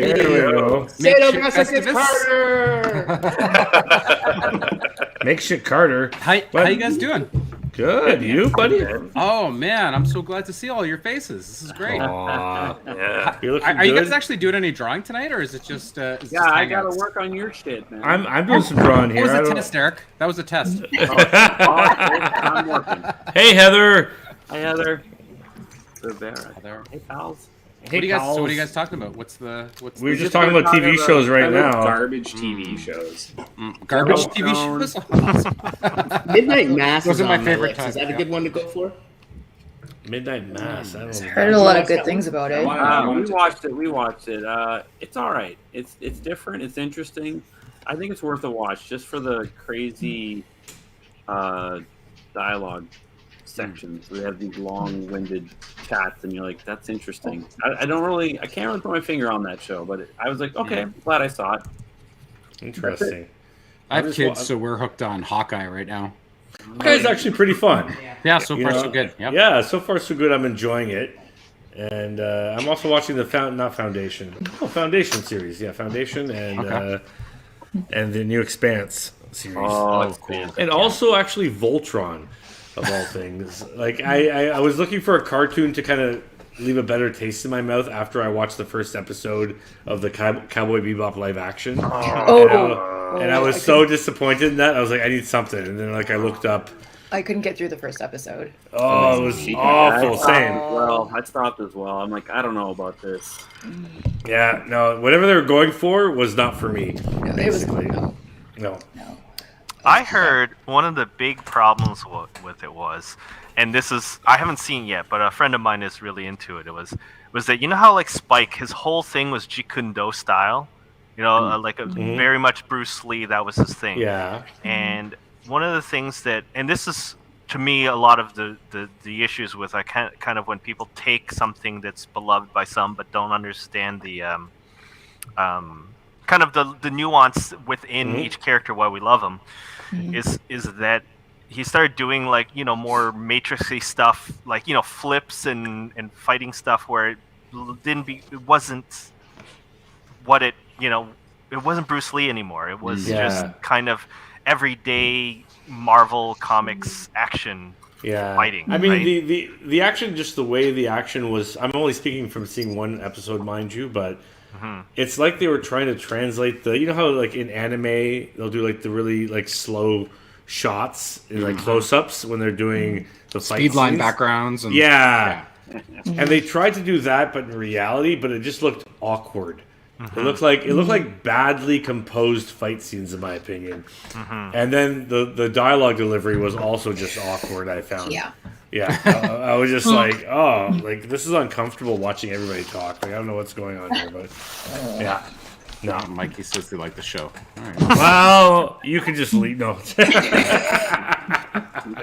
I thought the cast was superb and the visuals are amazing. Yeah. It's just the dialogue and the action was not. I just couldn't get past it, unfortunately. I mean, I might hate watch it. I might just go through and go fuck it. Like this painfully. Time Sheldon, we just drink shit that's no good. Yeah. And I think the hard part though with remakes is a lot of times that where again it's more flash than it is the substance, to the heart of why those things were great is a little bit lost in translation. Yeah, I think this whole trend started by probably Disney, I think, but I could be wrong, of translating, and actually probably not Disney because you had like the Scooby-Doo live action and all these live action, but like the translating of comic or cartoons to live action just seems like an easy targeted grab at an audience, and maybe not necessarily knowing the nuances that made it special to begin with. If that makes sense. People's nostalgia. Yeah. You know what I mean? Well, how's like I'm getting a lot of mixed reviews on Foundation because I don't want to watch it almost because that's a cherished book of mine. So, well, I never read the book, and I've heard there are some vast differences. But I'm enjoying it as going in like knowing nothing basically. You know. Okay. Yeah. I think it's tough. Yeah, when you're making something that somebody else has already done, it's a real challenge. And then there's also like usually the double whammy of like, are the people who are like creating it trying to like kind of looking over your shoulder as well? Like just from games, I've worked on licensed games before, and what a nightmare that can be in certain situations when it's not the actual creator, but it's like, the creator's producer or agent or something like that, and they're kind of feeding you the approvals. Like I always feel bad for people when they're trying to do stuff, like because you can't, like when you see how beautiful, like I said, I saw some of the stills of Cowboy Bebop. It looks like it's gorgeous. Oh, it looks gorgeous, yeah. But there's a huge labor of love there by someone. Yes. And then it's just like, so what got in the middle? Like that's the interesting story almost, right? It's exactly. like what went wrong? Where's the documentary? Where was the crew looking at it going, well, this is good, or whatever, Or one of my issues was the guy who played Jet Black. It sounded like he was shouting his lines like Mr. T half the time, and it was weird to me. Yeah. My issues was with Vicious. With who? Vicious. Oh yeah. It just wasn't right. No, this is a caricature. It's funny too, like because translating something that's a novel to a movie or a TV show is one thing, because there is no visual interpretation already there. But then translating a comic or a cartoon to a visual, especially a cartoon which already has its visual language, and now translating that visual language to live action, it's I think an added hurdle as opposed to just taking a novel and visualizing it, if that makes sense. I wonder too, because I mean, it's really interesting how kind of discussing, and I think this is probably the fun about any fiction or creative thing that you enjoy or watch, that some people see something completely different than you. Yeah. And sometimes I wonder about those that maybe remake these things. They clearly saw something completely different than what I thought, Yeah, because the live action is always an interpretation of that creator or that production team to, to that new form, right? Heather asked, what would you want turned into a live action if you could? The answer is Gargoyles. Totally. Oh, that's a good pick. I'd say Thundar the Barbarian. I like to see that one go live action. Thundercats too. Pure Apocalypse. Didn't they actually try Thundercats at one point? Weren't they playing with it like a live action? Never got off the ground, but they were looking. Just as long as not the cats. I think Silverhawks would be fun now with all the CG stuff you can do. That'd be pretty sweet. Like, I keep Andrew hearing Lloyd rumors of, Webber's Robotech, Thundercats. but Andrew Lloyd Webber. yeah, I keep Oh, hearing no. Robotech things, and I can't wait. I really hope they do Robotech or Robotech would be awesome. Yeah, Robotech That's or true. With the Macross current, would be, with the current would be tech. really fun. Yeah, I think it could be amazing because at least as opposed to Transformers, you've got like a little bit more of a human story underneath there that they can mine and have fun with. So I Yeah, don't know, that's we'll true. see. That That'd would be be actually really pretty good. Maybe Gundam, any of the Gundam series. Yeah. Yeah, I agree. Yeah. You know what? Let's just agree. Anything with giant robots at all, like, would be awesome. Let's just do more robots. Or Heathcliff? No. Okay. Heathcliff. They just Is need that- to make is a that in, third Garfield movie live action. Hagar the Horrible, come on, the classics. All right. Well, I gotta head out, but nice to see everyone. Ah, thanks for stopping by, Becca. Yeah, Becca. Have a lovely holiday. We'll see you Yes. soon. You too. Take care, everyone. Cheers. Seeing you. Take care. Bye. Oh man. Yeah. Sheldon, I see that guitar sitting in the background. Is that the? Yeah. I know this is a comics show, but can you just really quickly show me? Yeah, What- this is my American Strat. Yeah. Oh, My nice. Beautiful. Yeah. Are you gonna play us something right now? Is that what's gonna happen? I'm absolutely not gonna. I love that. I can love the guarantee I'm sunburst not finish. playing anything. I can put a guitar in the background of my, it's like whatever. That's it. That's just in the background. It seems like it's cool. I'm never Now, gonna I play. heard you were composing the intro music to your audiobook. Oh man, now you're making me sweat, Rob. What? Oh my! Is that a real comment? What's going on? No. I want people to actually listen to that. the very first chord out of tune would be great. Yeah. Have you guys actually started recording that yet? Have you started recording the audiobook? There's 3 chapters recorded now. What? Yeah, Oh shit! Yeah. So she's Ulka is churning through them. It's really cool. She's just blowing my mind because her pronunciations are so they're so much better than mine, right? Yeah, How I've been saying them in my head as the writer, and then all of a sudden she says it, and I'm like, oh yeah, That's way better. That's great. That's way better. You're the definitive guide. You decide how to pronounce things. So yeah, we I gave her this huge. I shot her a video where I said every word that was kind of weird in the book, And she probably winced, right? and she just garbaged half of that.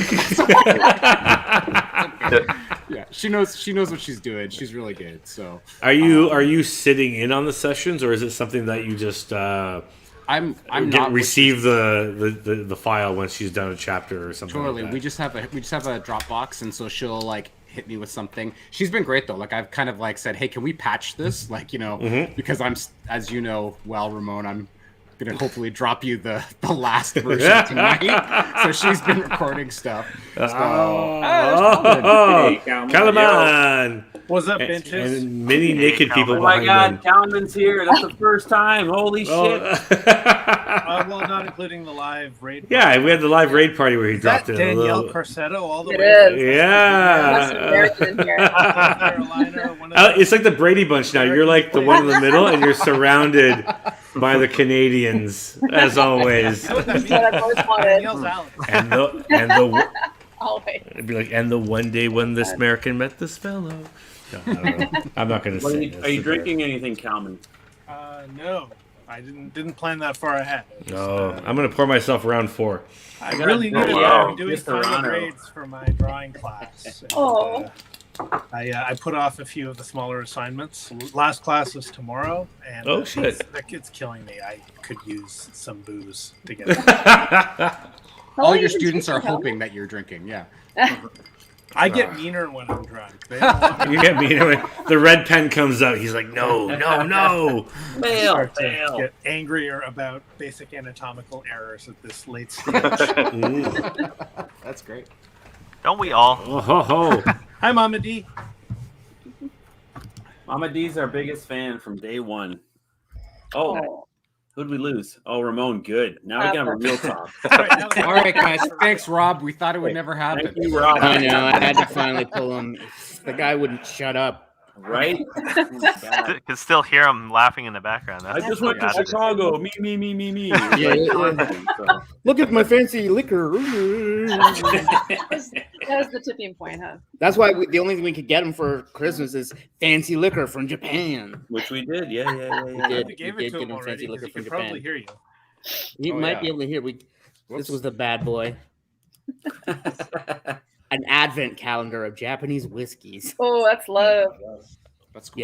Yes. So we just thought he's happier when he's not sober. So Totally. It makes my life a better place. Oh, hey, Ramon. oh, hi, Russell. We miss you so much. I had to pour myself more liquor.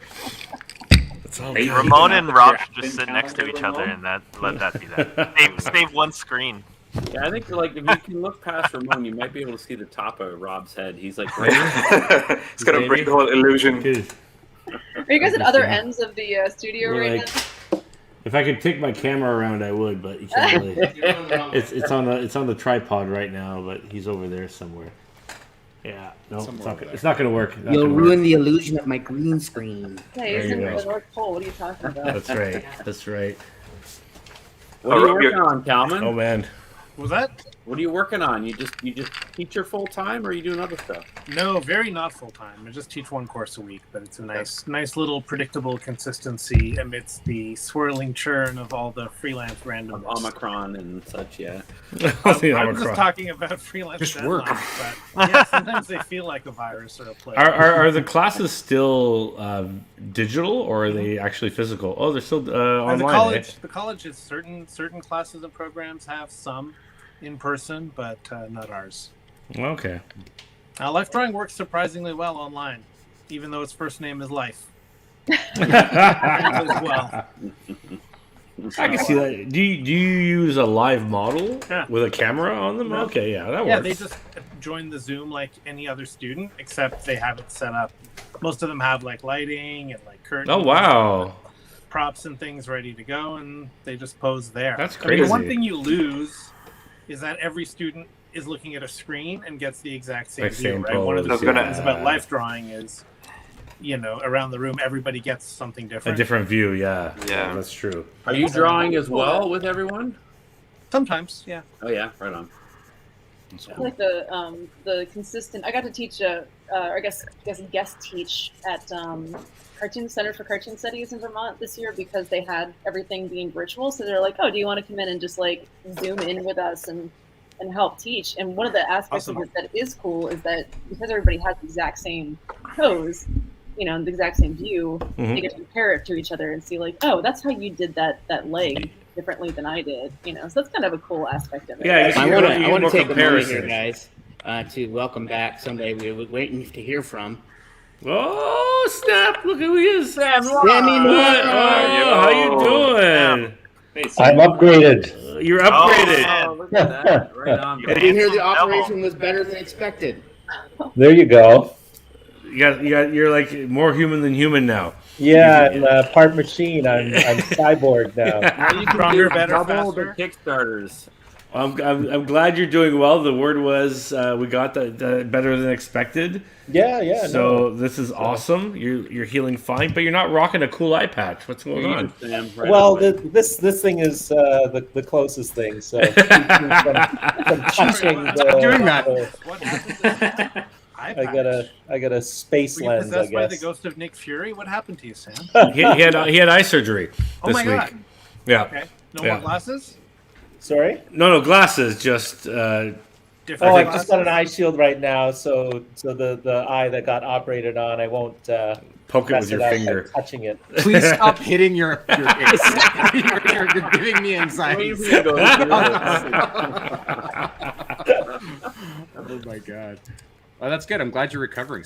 Great. Was it painful or was it was it a breeze to kind of? Yeah, well, I had a lot of anxiety going in, but it's all lasers and things like that. But apparently I have titanium in my eye now. Titanium? What? Titanium. There's apparently titanium in there, and I don't understand the wheres and the hows and the whys. But yeah, they went in and did a bunch of stuff. Wow, you're like space age. I was awake, but they had the happy juice flowing, so I was just floating on a cloud. You like your happy juice. I saw you at the raid retreat.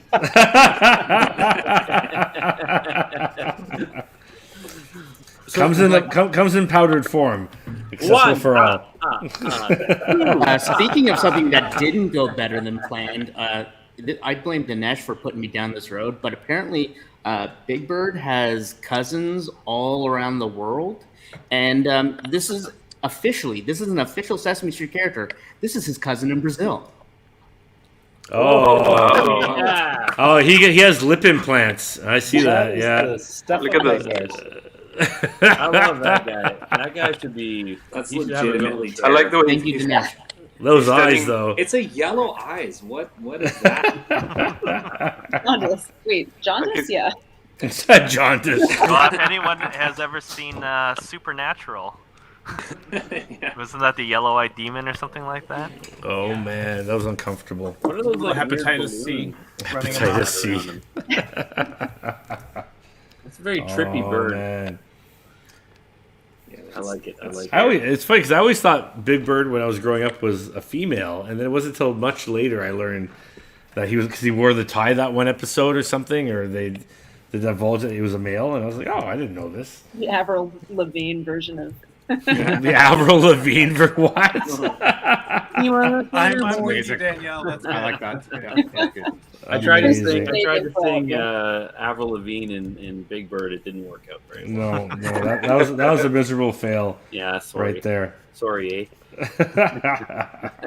Well, the high voice was confusing with Big Bird. Agreed. And the luscious eyelashes. Mm. Oh man. Flubbigus for that matter. Yeah. Did anybody you guys see Dune yet? Oh yeah. Yes, twice. Yes. Ooh, twice. Yeah, I got to see it too, which was great. What'd you think? I loved it. Visually, just amazing. Better than amazing. Amazing. Definitely one of the best. Has everybody here seen it? I've been waiting for a good Dune movie since I look at that.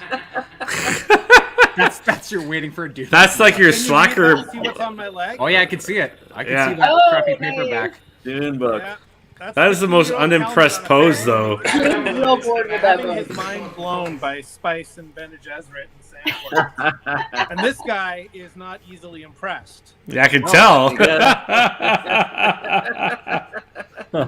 Did you go see it in IMAX? He's happy now. Did you see it in IMAX, Kalman, or? No, I clicked buy on. Oh, you did the rental Brave online? or whatever. Yeah. And then Anne-Marie was like, oh, finally, I've been really curious about this thing you're so into. Out 5 minutes in. Then I watched it by myself, and then we watched it again together the next night. And that's awesome. It was just as good the second time. It's one of those movies. I think Eric would probably agree with me based on his enthusiasm. Like everything that happens is good. I was smiling through the whole thing. Yeah. Even good movies, there's moments where you go, "Oh wait, what? Why? Ugh, I don't know, bumpy."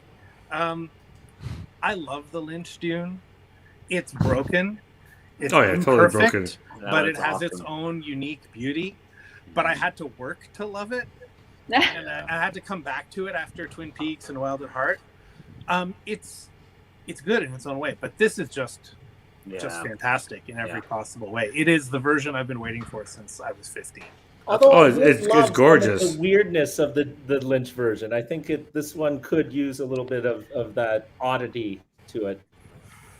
It has some weirdness. There is. I mean, the weirdness is what I love about Lynch. There's other problems there. Yeah. Well, Dune, the book Dune inspired Sheldon to rewrite his book. Yeah, it did. It did. I love that. I just came to it way too late. I came to Dune like 3 years ago, and it blew my mind. The book blew my mind. Honestly, I just had never read anything like that before, and I love the movie. The new movie was what's cool is when a movie takes it a little bit above your imagination. At least for me, that's what that one did. He imagined scenes in ways that I didn't imagine them. And I was like, okay, all right, yeah, Villeneuve's interesting. Like amazing. I have to read the book still, dude. Definitely. Speaking of blowing imaginations, I have to go tell my kids a bedtime story. So,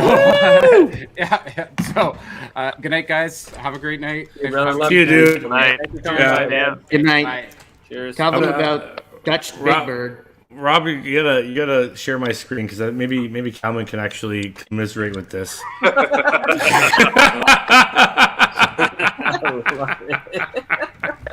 Oh, wrong one. Sorry. Is that Eric? This is like the I think the relationship movie watching scenario. I can't read that. I'm on a phone, so it's too small on my screen. Can someone please read it to me? The first one's like, can we observe a fictional narrative? We can. Will you remain conscious? I will not. Will you describe the portions I miss? I will. Tomorrow, as per our custom. Nice. Yeah, that's about right? That's Howage in a nutshell. Yeah. How is Anne-Marie doing, Calvin? Oh, she's great. Yeah. That's nice. Always good. That's good. She just learned that she will not be reporting back to work on January 4th. And oh, no? Yeah. City Hall remaining virtual. They changed the because of Omicron. So that means we'll continue to have fresh sourdough bread in the house every day. So nice. Oh man. Am I the only one envisioning Unicron from Transformers every time they talk about? Because all I see is this giant robot just attacking our planet. Voiced by Orson Welles, his final performance. Yeah, exactly. Orson Welles, the amazing thespian with an unfortunate swan song. Same with Raul Julia playing. Oh my god. Street Fighter live action film and then dropping dead right after. Yeah, I remember watching this interview with Orson Welles where he's talking about Unicron. He's like, I'm playing some sort of robots. I don't know. He's like, he's just like, he doesn't care. He's just like, all he does is eat. Oh wait, we have a big Warframe update coming out this week, and one of the weapons in the quest you get is called an Omnicrus. So as soon as we heard Omnicron, change the weapon name. Well, that was so funny. Before I realized it was like, oh right, like another one of the Greek alphabet. When I first heard them announce the name of it, the first thing that came into my head was like a Final Fantasy boss. I was like, all right, I was like, this sounds like a boss fight. Maybe this is the ultimate thought I had when I first heard it, which is Star Dragon doing Omicron Beam. Yeah, Force 5, Star Avengers. It sounds like that. Maybe this is the ultimate form, and once we defeat this form, we will survive into the new year. Well, one can only hope. Yeah, this is supposed to be the friendly form, though. Is it the friendly form? Yeah, it's like he's very easily. He spreads easily and is very mild. Yeah.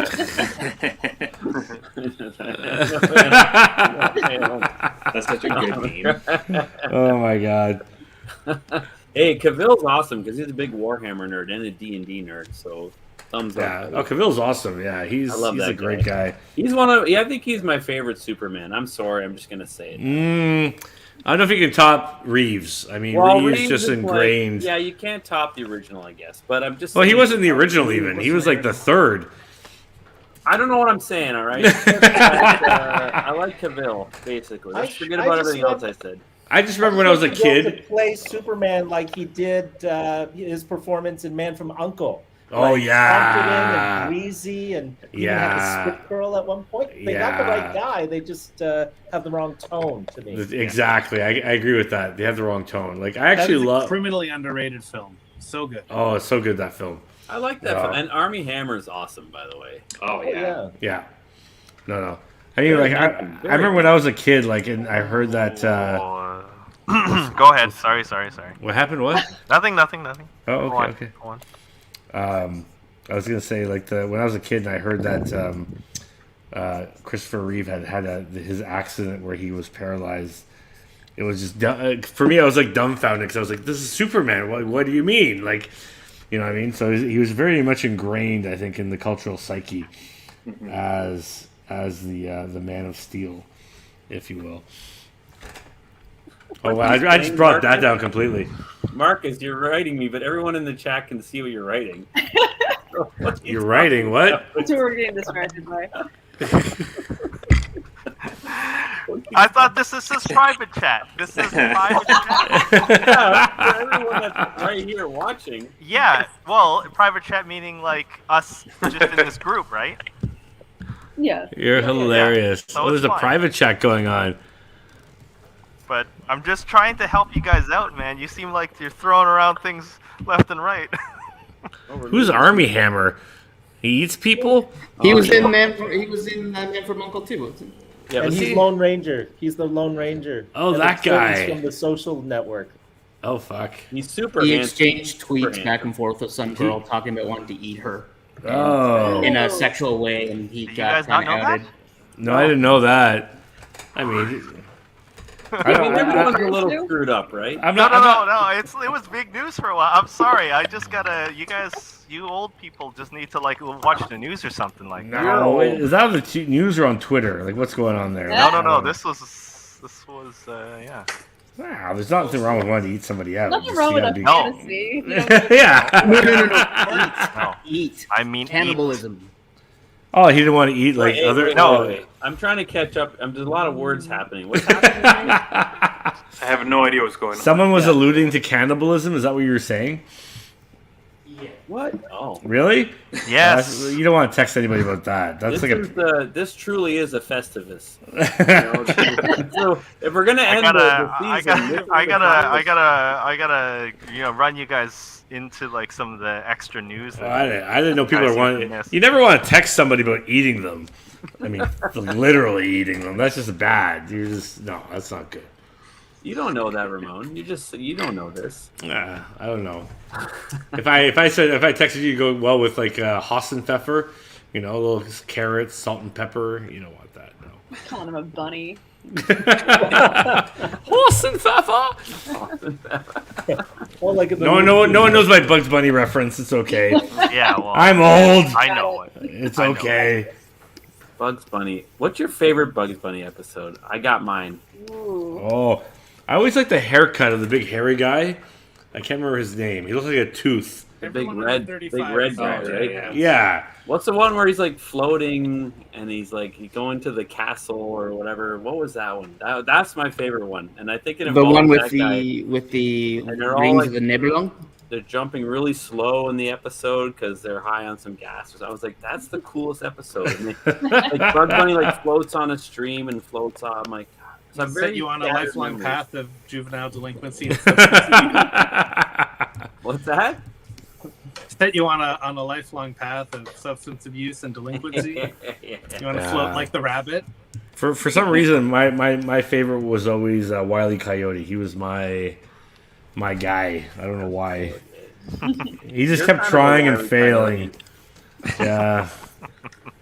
Something about him. His perseverance in the indefinite odds of failure. I don't know. Enviable. It's just like he just keeps going no matter what. He's either brilliant or stupid. One of the other ones. Well, it's the tragedy of man, right? I mean, that's Charlie Brown never getting the football. It's Sisyphus rolling the boulder up the hill, right? There's pathos in that. No matter this how is yours, Ramon. You're ridiculous or talking simplistic it is. Everybody, Yeah. where you are, who you are, where you are. Yeah, that's probably the same episode, Ramon. That character was really rad and really weird. Bunch of hair with eyeballs. Oh man, Sam, what's going on, buddy? So, what's the return time like on that eye? Like, when's it healed, and you can like start using it? Well, apparently, probably within the week, and then my eyes are going to continue to adjust for about 4 weeks before I can settle down on a prescription. So I'll probably be coming back to the studio just to hang out in about a week or two. Oh, nice. And so you're going to have to get a whole new prescription, I guess, based on what they see afterwards? Oh, okay. And again, it's very, I don't know. Again, a lot of stuff was going on there, so it's very confused. The way I describe it is the world is currently a bit of a funhouse mirror. So in terms of the depth perceptions, there's like, a lot of stuff going on. I still have blind spots, but anyways, let's not bore people. No. But you're all right, though? You're all right overall? You're okay? Yeah, no, again, it went unexpectedly well, so I'm delighted by that. That's happy to hear, buddy. Not allowed to do any heavy lifting or bending or getting soap or water in my eyes, so there's a lot of challenges, and then just taping this thing up every night. And just put a plastic bag over your head and just go to the shower. Well, that's the normal. Don't put it on too tight, though. Just like creepy, awkward. There you go. All right. My favorite Bugs Bunny was whenever Bugs and Daffy would pair up on a road trip. usually. I think at one point there was the Abominable Snowman one where it was a takeoff on of Mice and Men. You know that whole, oh, I like rabbits and I will name him George. Oh, I remember. Oh, they had a few versions of that character, but in this case, I think it was the Abominable Snowman that they encountered. I always love the ones where I can't remember the dog's name, but the sheepdog and Wile E. Coyote would check in.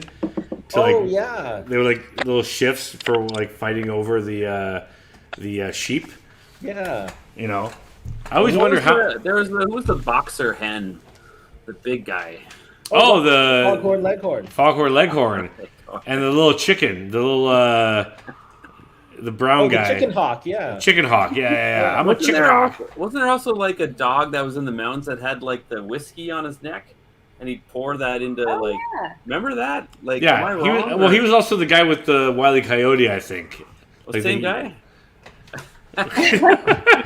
What? There's too many rabbits in that shot. What's going on? I don't understand. Leghorn was based on a real life senator called, or was it a fictional character called Senator Cleghorn, who appeared in a bunch of old timey movies. I always wonder how many episodes of like old Warner Brothers cartoons we'll never see again due to political incorrectness or racism or whatever. Because I mean, like a lot of them were obviously like they go back to the 40s or the 30s, I think. And there was some Japanese stuff I think that was pretty racist back then too, with the World War II stuff or whatever. So. Well, we're not going to see even Speedy Gonzales, right? Pepe Le Pew.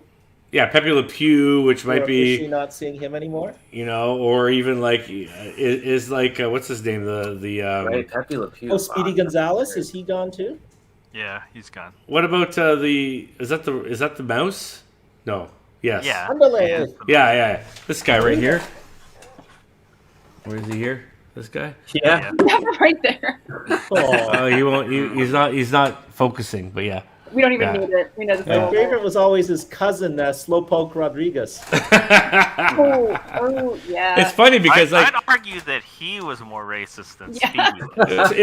It's actually funny because like man, he might not be like he might be canceled because of today's culture, but as a kid and being of partial Spanish descent, I love the character. So it's like.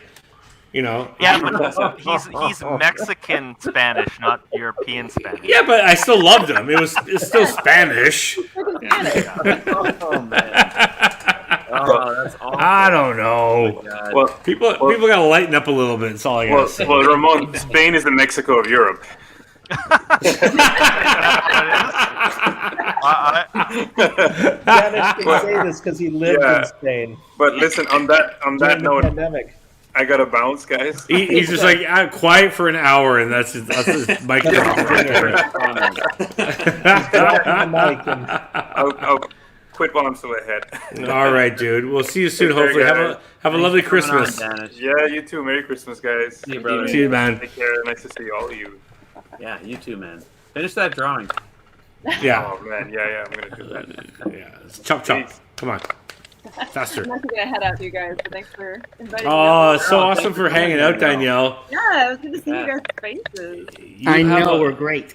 You enjoy the lovely snow in the Carolinas? Not the Carolinas. No. Yeah, that's right. No, yes. A different place every time. South Carolina? No, or maybe I don't know. I lost West Virginia, but it's fine. Virginia. All right. Yeah, they get good snow in Virginia, don't they? Don't they? They probably will. They got country roads. That's right. Exactly. Country road. All right. Well, thank you for coming on and joining us. Danielle. Nice to see you again. Good to see you, Danielle. You're a spicy American mix. We'll see you later. Have a good night. Oh man. I hate to break up the party, but I'm lagging really badly here, and it's not improving. So I think I'm gonna. All right, dude. Well, good luck with the marking, and we'll see you soon, buddy. Happy holidays. Happy holidays as well, bud. Cheers. Later, Kelman. I think we're actually getting close to that time almost anyways. Everybody's dropping off. No. We could actually just wrap it up and everybody can enjoy their drinks and by the fireside, perhaps. I don't know. Maybe. I have no fire. I got to get back to work. I don't know about you guys. Yeah, I stopped drawing a while ago, but I don't even know what I was drawing. It was just some weird thing. But what are you going to do? Well, I thought Andy B was going to pop in, but he's putting down the kids, so he might not. I don't think it's going to happen. Oh, lucky. Next time. New year. Someone said it was hot in North Carolina. Lucky them. Oh, yeah, it was actually funny. It was like when we were in Chicago, it was actually colder in Chicago than it was here, which was like, it was actually nice to come home for a nice little warm spell. Anyways, well, shall we wrap it up? Well, how do you want to do this? Should we just wrap up you and me or everyone right now? What do you want to do? I don't know. It's hard to make decisions. Yeah, a few. All right, guys. Eric, they get to talk all the time. So thanks everybody. Rob's just fucking. Rob's it. I love it. It's been great. We had a great season. Thanks for everybody who's watched and enjoyed it. Thanks to all the guests who've come on to this first season. And we hope you have a great new year coming. We hope to be back with many new guests and great shows. I like that. That's a good summary. Yeah. Everybody keep making shit, and we'll see you in the new year. We love you all. Cheers. Thank you, everyone. And thank you for everybody who's come by and joined us yes. over the year as well. Thank you for the support.